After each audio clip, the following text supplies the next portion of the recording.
So on this week's show, with the government saying they're going to abolish Section 21, what impact is that going to have on us as landlords? In the news, 5 students successfully sue and win back £15,000 in rent from their landlord. And we're going to be answering all your property-related questions.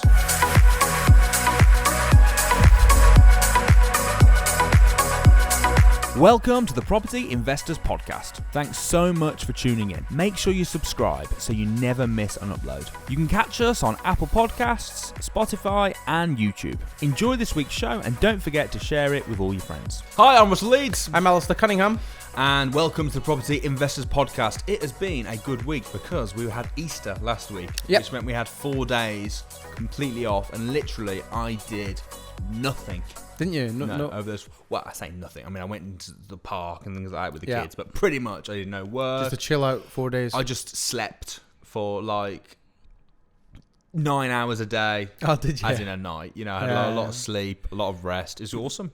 Had a good time. How about you? Okay, my wife took the most advantage of me being at home, and she said, "Like, you're home for 4 days. We need to do some stuff." So we literally we ripped the bathroom out because we're having a new bathroom put in. So we ripped the bathroom out. And you actually did it yourself? Yeah. Filled the skip, emptied the bathroom. So it's just literally a shell with water pipes coming out the ground.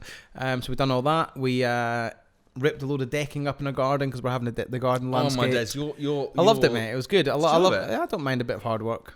It's easy. Just hitting things with hammers. It's cool. Good, man. Nice. Good 4 days off, though. Yeah. Sounds amazing. Right, so we're going to be talking this week, first of all, about the government announcing they're going to be abolishing Section 21. Okay, so first of all, really simply, let's explain what they are. So if you're a landlord, there are 2 different ways that you can serve notice on a tenant. Yeah. Right, so your first is Section 8. Mm-hmm. Now, let's look at the pros and cons of both of them. So Section 8 means that they need to have broken the contract in some way. Yeah. So not paid their rent or done something, trashed the house, something like that. In which case you can serve them a Section 8 and you can give them somewhere between 2 weeks and 2 months notice. So you can choose how much notice you give them. Has to go through the courts? Well, or does it? It doesn't have to go through the courts, but this is the problem. If they say, no, I disagree, or no, it can then go to court, and the problem is that when it goes to court, it takes forever, and even if the court says they're going to move out and then they don't, you have to take them to court again, and it can be a bit of a nightmare. The alternative is Section 21. Yep. Now with Section 21, you don't need any grounds. So there are certain things you can't have a 6-month contract and then kick them out during a 6-month contract, for example. No, it would be so you would give them, let's just say they took a 6-month contract. Yeah. And their tenancy come to an end at April the 1st. Mm-hmm. You could say to them in March, at the end of your term, I'm going to ask you to vacate the premises. Yeah, so let's say, for example, you decided that you had a tenant in, they've been there for 6 months, and then you decided that this property wasn't great and you wanted to sell it. Yeah. So you'd serve them a Section 21, or you'd start trying to sell it and then serve a Section 21. They haven't done anything wrong. No, you're just asking them to vacate. Yeah, or if, I don't know, I'm trying to think of a good reason.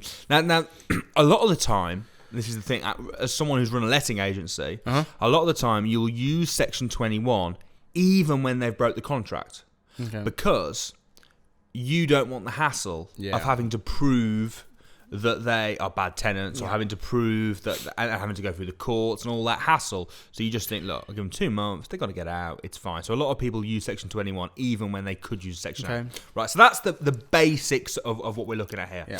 Now, what the government are saying is that landlords are misusing Section 21 to get rid of tenants for reasons such as the tenant keeps moaning about the house because it's a crap house. So basically, they're misusing it for when tenants are complaining about the house being rubbish. No, it's for when tenants are moaning about if tenant moans about damp or something that says that the house needs decorating, or if they've got rather than fix it, evict it and put another tenant in there. Yeah, they're misusing it. Now, also they want longer length of stays. See, I don't believe that's the case. I haven't really seen much of that. No. I think most of the time when they use Section 21, it's to save the hassle of using a Section 8 because they're a bad tenant. I might be looking at it from a landlord's point of view here, but getting rid of Section 21, to me, would be terrible. I agree with you. Because what's the alternative? So you've got a tenant. Yeah. What is the alternative that you want? Let's just say you're selling one of your houses, or I'm selling one of my properties. How do we get rid of the tenant then? Because you don't really want to be selling the property with tenants. No. You'd rather have a vacant property. So how do you get rid of them? Good question. Let's just clarify, though. This hasn't been enforced yet. No, There's no enforcement date. Right now, it's and we're being, we're talking about it. Who knows what's good? What is good? If it's anything like the government, it could be 5 years away. There's no. Well, it is. Yeah. Brexit was supposed to happen. That didn't happen. Yeah. Do you know what I mean? It could be a long, long time away. I know it's not as big deal as Brexit, but it could be a long time away. Yeah, so or it could change slightly and tweak slightly. So I know that the Residential Landlords Association are kind of fighting this at the moment. Yeah. So I had a chat with them earlier, and I said the same situation. So I've got a property. If I want to sell it, and they said, well, look, right now you can sell it. It's fine. You can use Section 21. I said, well, what about when it comes in? Who knows? They said, well, we don't know. Because we don't know, A, when it's coming in, and we don't know what the ramifications are going to be. It does seem that the government have sort of just jumped on the bandwagon and just pushed this policy through and not really considered it. I think it's more of it's such a protection of the tenants, isn't it? Yeah. So it's basically, again, screw landlords, isn't it? Well, private landlords get screwed left, right, and centre every which way. But my concern is, if it does come in, it potentially could make it an absolute nightmare. Because this is the thing, right? I understand that the tenant lives in the property, and I'm a tenant. Yeah. So I can look at it. I feel I can look at it objectively. So where I'm living right now, I'm in a 6-month contract. I'm also a landlord, but where I live right now, I'm in a 6-month contract. If at the end of the 6 months the landlord said to me, "Look, I'm going to be selling the property. Here's your 2 months' notice," I kind of think that's fair enough. Yeah, you'd be like, okay, because fair it's enough. It's his property. It's his property. Yeah. If he doesn't want me in there, then as long as he does it fairly and he says, "Look," as long as he gives me 2 months' notice, yeah, it's fine. I agree with you. I think there's too many people they love playing the whole victim, and they love any reason to moan, and it's like the it's my home. No, it's not it's your not home. your home. It's not You're your renting home. it. It's his home, and you are renting it off him. You're renting it. Yeah. If to me, it's just mind-boggling. It's ridiculous. I think it's ridiculous. I don't have to have done anything terrible to be. It's not. I don't feel I have the right to live in that house. No, I have the right to live there for 6 months because I've signed a 6-month contract. They don't own that property; they're just renting it. I think as long as the landlord's fair and gives them suitable notice that he wants them to leave, who are they to say that they can't? Yeah, like imagine leave? if you were a member of Sky Sports and then they went, oh, by the way, just so you know, we're not doing Sky Sports anymore because it's not a very good investment for us. I couldn't be like, well, no, you are doing it still. Yeah. Because it's their service. They choose whether they want to provide the service or not. It's their football field. If you want to play in it, you have to play by their rules, Yeah. in my opinion. Maybe they could bring in a rule that said if the tenant hasn't... this is the problem, though. Because like, you might want to bring in a rule that says if the tenant's not done anything wrong to avoid discrimination against the person, if they evict the tenant to sell it, then they have to sell it. Or at least give the tenant an option to move back. Yeah. Because what would be unfair is if they were discriminating. But mind you, they wouldn't put them in the first place. The discrimination is going to come at that point. The thing is, right, there is some long-standing, long-term tenants. So I personally know somebody that's rented the same house for 16 years. Yeah. And they've got no intention of going anywhere. To them, that's their home. Even though they don't own it, they pay their rent every month. They're brilliant tenants. They decorate the house. They do everything. So then suddenly, if they were served Section 21 for no fault of their own, is that fair? Well, it is if the landlord doesn't want to rent it out anymore. Yeah, I mean, it's just the harsh reality of life, isn't it? If you don't own where you live, renting, isn't it? You don't have the security control over it. You've also got flexibility. The reason I like renting, I like the flexibility. Pros and cons of everything. We've discussed this before. Yeah. So you like renting because you got the flexibility. You can't have it every which way. No, the landlord's not providing a service. The landlord's running a business, and that's their product. Yeah, 100%. I do agree with you. The tenant might do. The landlord, they might do something that isn't a big deal, but the landlord might not like. So, for example, they might just keep the house really messy. Yeah. Is that grounds to, and like the garden overgrown, is that grounds to evict someone? Yeah. Is it? In my opinion, yeah. Yeah, I think so too, but is it under a Section 8? Could you go to court and say they just keep the grounds messy? The thing is, this is a very fine line, isn't it? But I personally think it is because, look, take my properties. Which is they're why done I agree to with a you. very high standard. Which is why when I see them getting wrecked, Section 21 is so important. I agree with you. Because at the end of the day, the landlord is not going to evict the tenant for no reason. No, of course he's not. Because they're going to lose. They're going to have voids. If he's getting rent every month and it's on time and there's no problems, why would he evict you? There's a reason for them evicting you. My question is, Section 21's gone. Not yet, but when it does go, hypothetically, when it's gone, yeah, then what? Yeah. What do we do? That's the question. The problem is not many people know. The problem is we don't know. We don't know what's going to happen.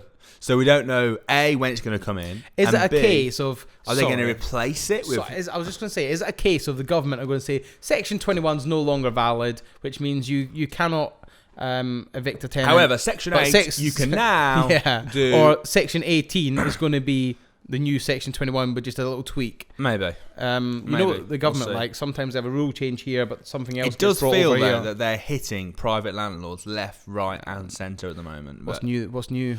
It's true. This is true. So anyway, interesting. So talking about evicting, because I saw that Samuel did a video last week talking about evicting tenants that trash the houses. Yeah, he was talking about. I think the video was.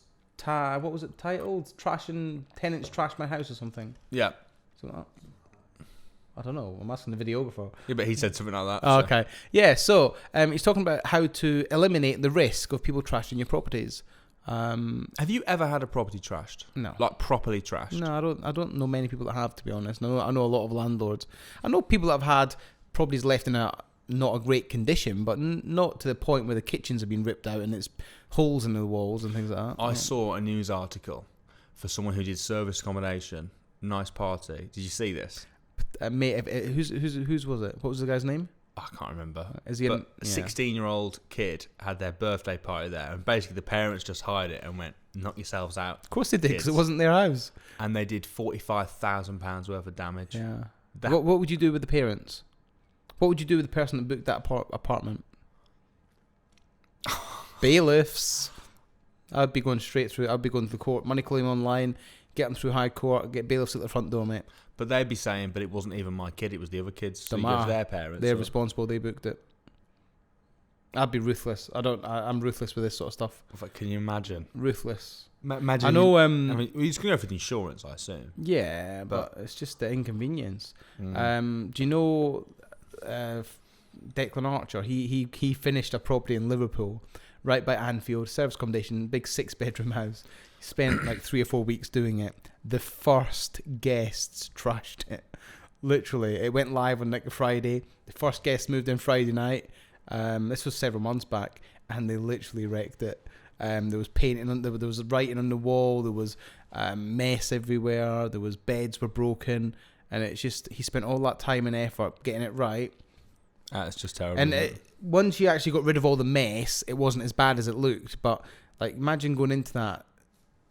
You've spent all your hard-earned money and time in it, and then literally the first guest wrecked it, and then your heart sinks, doesn't it? You lose a bit of motivation there. Fortunately, he looks at it completely as a business, so he doesn't get too tied to it. And his agent just fixed it, but yeah, just not nice. So at the moment, what were Samuel's tips then on how to evict a tenant? One of his main tips were don't be a motivated landlord. So one thing that he's seen is when you're so desperate to get somebody in there that you'll just take anybody.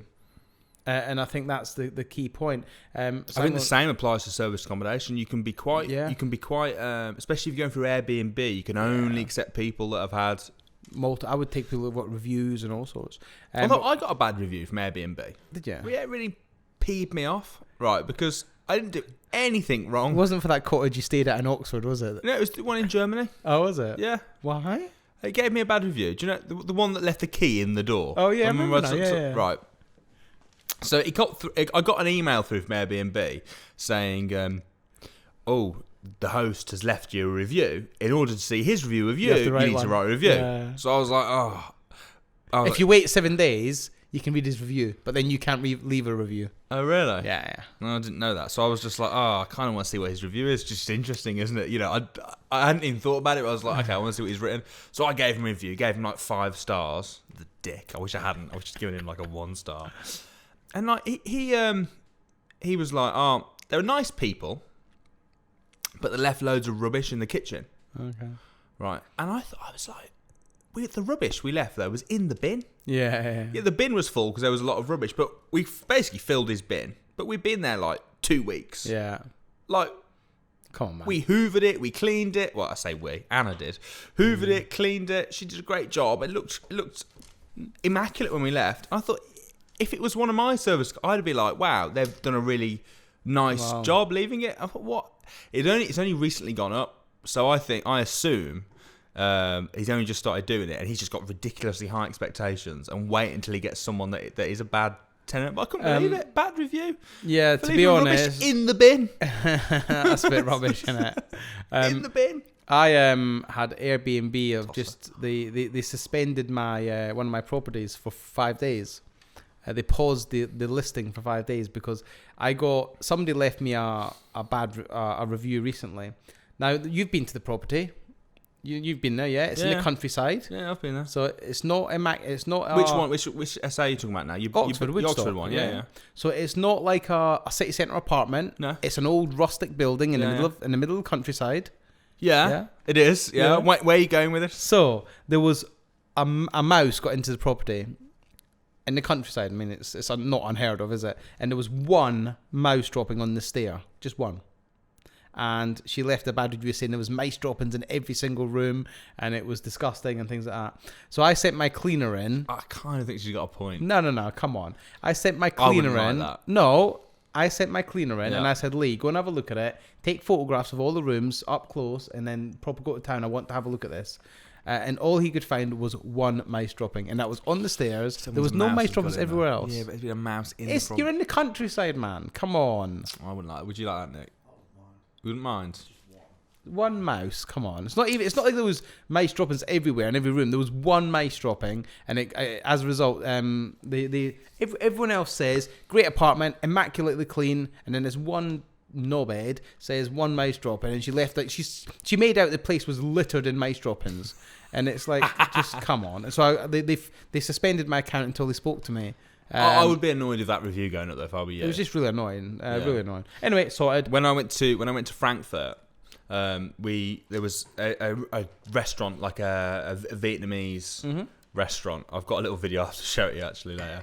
And we nearly went there for dinner, but we didn't. We went to the Vietnamese restaurant opposite it. And then later on that evening, we were walking past, and I saw a mouse in the window. But you know, like where all the food stuff is, it was like, oh, was it? I was just like, oh my days, like that is just. He's probably lucky he wasn't served. Disgusting. So I knocked on the window to try and tell the guy, there's a mouse, like, and he was just like, no, we closed, but in German. He couldn't speak English, and I obviously can't speak German. He was just like, no. And I was like, is that mouse? He was like, no. So I was trying to do like an impression of a mouse to show him there was some. Go on, let's have a look at your impression of a mouse. He didn't get it anyway. He just laughed and we walked away. But I don't know. Nah, it's grim, innit? It is grim. But yeah, I think with tenants, to preventing people like tenants trashing properties, you just need to do your homework on them. Like, don't be a desperate landlord or a desperate, a motivated sort of landlord. Don't just take anybody. Get the credit checks done. Speak to previous references, and don't just get the reference from the previous tenant, the previous landlord. Sorry, one before. Get the one before and the one before that if possible, because obviously that previous one, he wants rid of them. So if they are a bad tenant, he's going to tell you they're brilliant just to get rid. Yeah. So I would always go for a few, and just credit checks. Credit checks show up a lot. Yeah. So when you're doing your referencing through your estate agency, credit checks. Just make sure you take a decent deposit that they're not going to want to lose. Yeah, decent deposit. Yeah. I think it's basic stuff that a good estate agency will handle. It's fair. But obviously, if they do trash it, you can evict them through either, like we talked about earlier, Section 8, which is probably the proper way to do it. Yeah. But then you've got the risk of having to fight it. Well, yeah, I mean, let's just say somebody causes £10,000 worth of damage in your property and you've evicted them. What is the recourse from that? I mean, small claims court. Take them through small claims. And just listen, look at it. If you're looking at this as a business point of view, the fact that they can't afford it is not your problem. What you need to do is, if somebody's caused 10 grand of damage in my property, believe me, they're going to small claims, and believe me, I'll pursue that for as long as it takes. I'm ruthless with I this believe sort you. of stuff. Do you promise though? Promise, yeah. I'm ruthless with this sort of stuff because it's complete disrespect of your property. It is. And if they're prepared to damage that, they've got to bear the consequences. Yeah. So I would, through the courts, through the High Court, get and I think the bailiffs, tenants bang. get so much going in their favour. Yeah. I think to make the landlord not be able to evict them out of contract for a reason that might, valid reasons, but without having to fight it's just ridiculous. It is worrying because I imagine there'll be a lot of landlords want to sell up now. There'll be a lot of cheap properties coming on the market, I reckon, because of this. Because the landlords are going to want to offload. Might be. Well, they asked me that. They asked me 3 questions on the phone, see if I can remember. The first one was, are you going to be selling all your properties? And I said, no. Mm-hmm. Would you now be interested in doing holiday lets? And I said, yes. And what was the last one? I can't remember. There was 3 questions there. They're doing a survey to try and... are you less likely to take on DSS? I'm not against DSS because you can with the new rule coming in. Yeah, but I'm not against that because if you're... Let's just... obviously, with DSS, you can request the rent gets paid directly from the... Can you? I thought you couldn't do that anymore. They have to approve it. I don't think they do that anymore. I might be wrong, but I don't think they do. But anyway, all interesting stuff. Right, it's now time for this.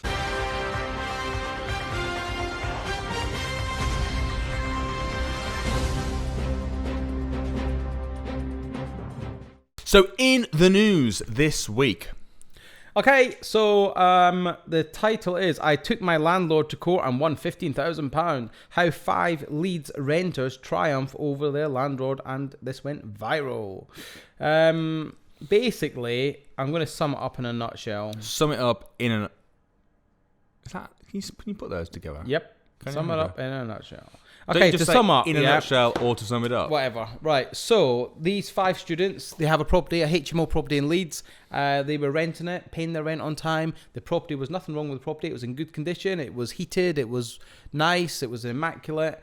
They decided to take their landlord to court because he didn't have a HMO license, and they won £15,000 in back paid rent because he wasn't a licensed HMO landlord. Okay. Well, the first thing I would say is... serves him right. It does serve him right. Yeah. It's a lesson to any HMO landlord because that is... The fact that has now happened is going to set a precedent. People are going to be looking... It is actually quite annoying that they've had the £15,000 back because, to me... They're just using a loophole or a law which has been... Okay, I know he broke the law, but just being students, just trying to get as much out of somebody as possible, isn't they? I can imagine like John Rabel doing that. The thing is, it's kind of like... It seems a bit harsh. It's very harsh. It does seem a bit harsh, but at the end of the day, he should have licensed it. And that's the rules. So the property was £300 per person per month.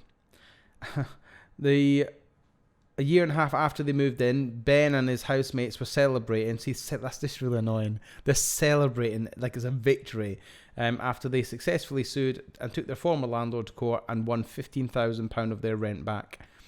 A picture of Ben on Twitter on 29th of March 2019 showed all of them, 4 out of the 6 housemates who'd been able to attend the hearing, raising their fists jubilantly outside Leeds Town Hall. And then they were excited about how they've just took their ex-landlord to court and won all of our rent back. So lived rent-free for a year and a half. There's wrongs in both, I think. Obviously, the landlord's wrong for not getting a licence, but they've openly said that the property was in good condition. There was nothing wrong with it. They're just being a little bit... Did they have fire doors and stuff like that? The property was up to standard. It just wasn't licensed. It wasn't licensed. Yeah, see, if it wasn't safe, I could kind of understand it because you could say, well, look, we've been paying for this and it wasn't safe. But if it was safe... hold on. Statement from the boys. I'd be lying if I said this wasn't a money-motivated factor. But we all share a similar political beliefs and don't think housing should be commodified.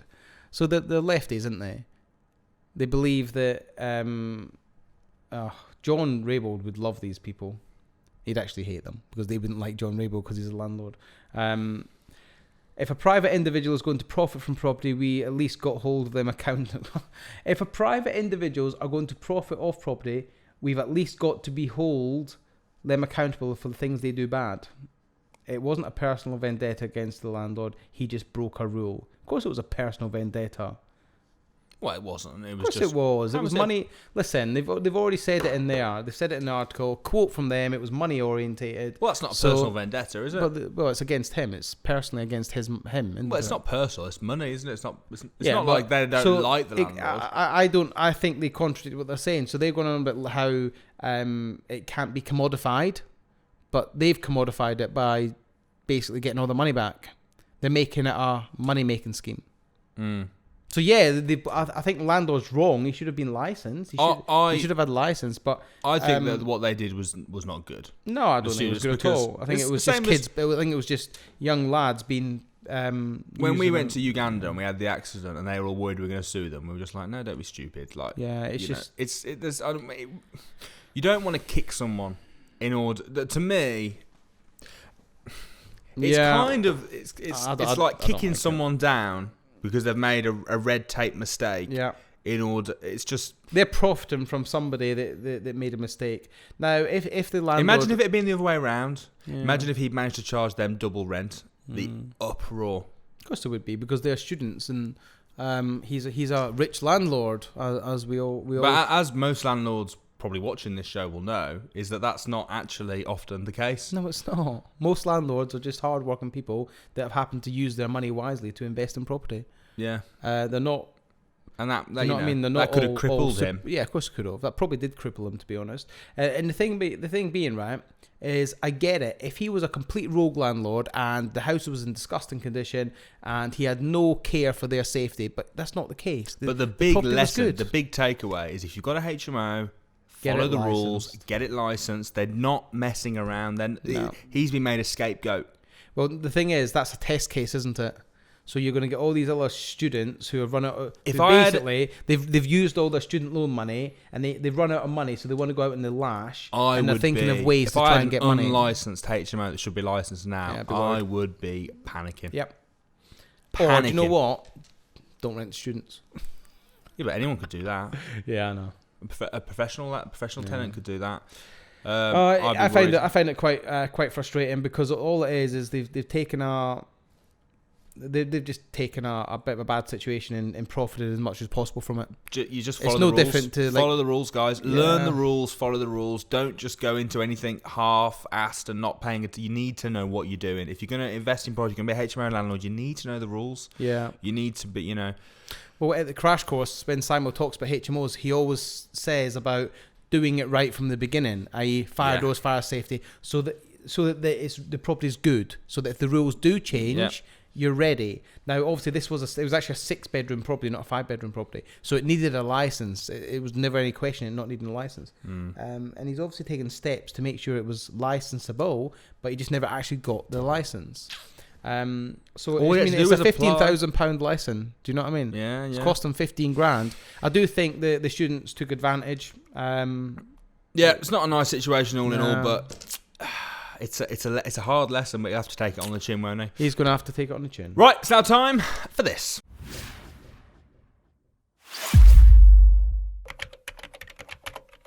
Okay, so on this week's question and answers, they've been coming in thick and fast. We'll get through as many as we can. So we'll start. By the way, if you want to ask a question in future, get on the Property Investors with Samuel Leeds Facebook group. We do a Facebook Live randomly on there where we ask for questions. Go on, post your questions, and we'll get through as many as we can. So that's Property Investors with Samuel Leeds Facebook group. Okay, first one. I'm going to ask you this, Alistair. This is from Harman Bahir. Hello, Harman. What's the state of the property market currently? We actually touch on this reasonably regularly throughout the show. I think it's pretty strong at the minute. I think prices are slowly going up. Yep. I'm a little with Brexit happening or not happening. I don't know. It's a little bit uncertain. I think once Brexit a decision's been made, I think prices will sort of fluctuate a little bit. They probably dip a little bit afterwards until it sort of sorts itself out. So maybe for a few months, 6 months, whatever.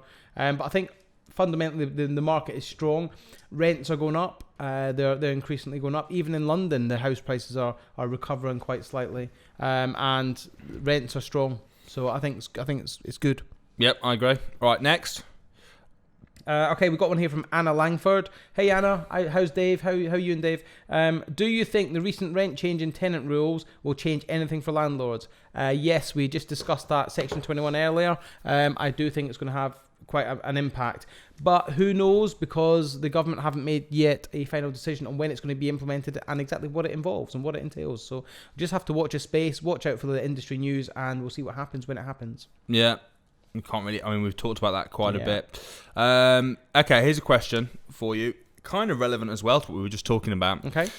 This is from Pedro. Do you know the C with the little dash underneath it? You know, like the, Yep. How do you pronounce that? Is it just a C still?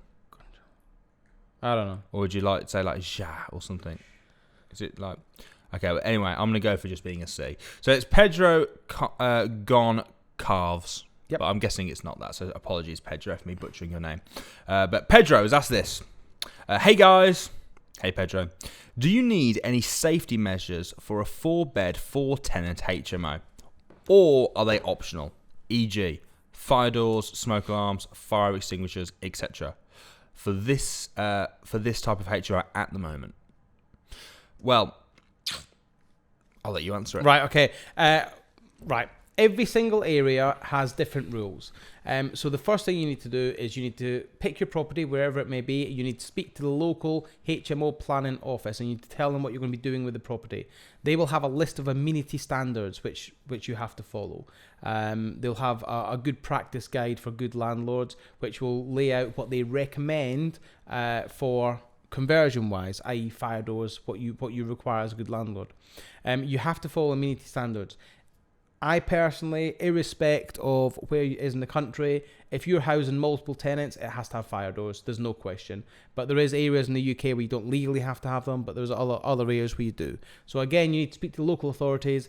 You don't need a license, do you, for a 4-bed? You don't need a license, but I would always just do it. It's not a lot of money.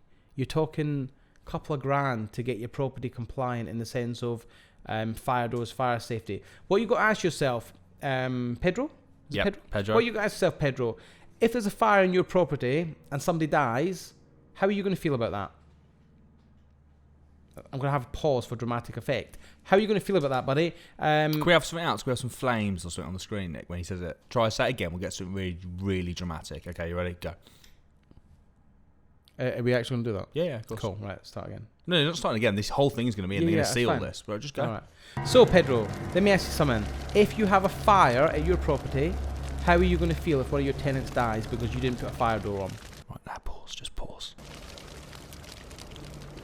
Although I don't like your tone with Pedro. Like he's only asked a very nice question. You're like, "Hey Pedro, how are you going to feel, punk?" Right, okay. No, seriously, man. No, it's a great question, Pedro. It's a great question. It's a bit of a grey area. The thing is that right now, I think you want to err on the side of caution. I personally would, because like you say, if there was a fire and it's 300 quid to fit a fire door. Please just fit fire doors to your HMOs, irrespective if it's 3-bedroom or 20-bedroom. Just fit fire doors for the sake of 300 quid. But check with your local council to find out really the legal sort of ramifications. Right, here you go. Next one.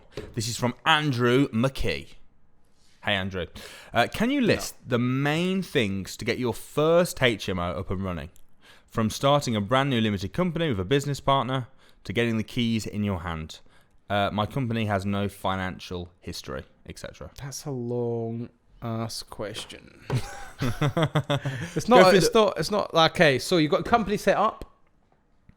Yeah. Yep. Got your business partner. Yep. Go out and find a house. You don't need a business partner, just to clarify. Or whatever. I mean, so you've got your company set up. Yeah. Go out and find a property. Yep. Secure a mortgage. Yep. Instruct a solicitor. Yep. Go through the surveys and land searches. Complete on your house. Get a build team in to convert and do all the work that needs requiring to make it compliant and legal. There, you got your keys. Speak to an accountant, speak to a lawyer, speak to a solicitor. So basically, just buy a house, make sure it's in an area that will work for it. Just do your research, mainly make sure it's an area that's going to work. It's a very open-ended question because we could sit here for the next 2 hours talking about that. Did we not? Did we talk about HMOs? I think we did talk about it recently, a couple of videos back. Last week. So if you go on the podcast last week, we actually break down how to find your area, how to all about HMOs. I'm not sure he's really referring to things like how to find areas. I think he's talking about how to get your first HMO up and running, i.e. from you found a property to keys in hand. Okay, well, so to be honest, just follow the process. It's not actually just follow the process. It's really not difficult. Just do it. You could listen. You've got a limited company set up. Go and speak to a mortgage broker. Get advice on a mortgage. Speak to a tax accountant to get advice how you're going to buy that property. Go and find a property. Put your offer in. Get the solicitors to do all their work. Land searches, registry office, all that sort of stuff. Bang, you've got the keys. There you go. Hope that answers your question. Guys, thank you very much for tuning in this week. We'll be back next Saturday at 7 p.m. Don't forget to subscribe. Comment below what you thought of the show, and we will see you next week. See you guys.